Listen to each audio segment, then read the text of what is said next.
हा आहे नक्षनी युगचा स्कूल.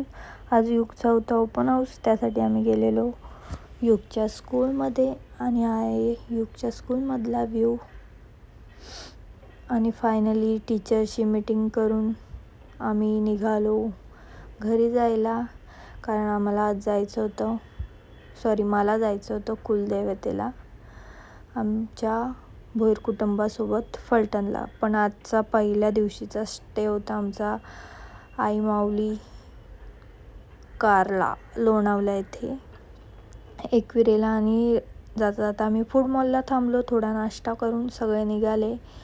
आणि आजच्या दिवशी काय ट्रॅफिक होती बाई, बसमधनं तर धूर निघायला लागलेला, सगळे वाकून वाकून बघत होते. आणि दुपारची रात्र झाली, पण आम्ही काय पोचायचा पत्ता नाही. आणि या टेम्पोवर तर छान लिहिलेला, कुठलाही नवस न करता पावणारा देव म्हणजे वडील. आणि फायनली 6 तासाच्या नंतर लॉंग ट्रॅफिक जाम नंतर आम्ही पोचलो एकविरेला.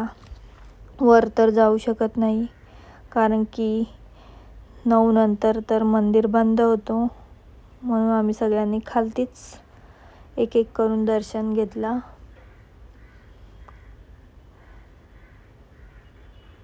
आणि नंतर आमच्या आत्या सासूबाईंनी आणलेल्या सगळ्यांसाठी नैवेद्याला प्रसाद म्हणून पोळ्या, त्यांचं वाटप चालू आहे. आम्ही सगळ्यांनी प्रसाद घेतला आणि इकडे चालू होती जेवणाची तयारी, कारण की ऑलरेडी लेट झालं होतं. दुसऱ्या दिवशी उठून सकाळी लवकर जायचं होतं. बाय.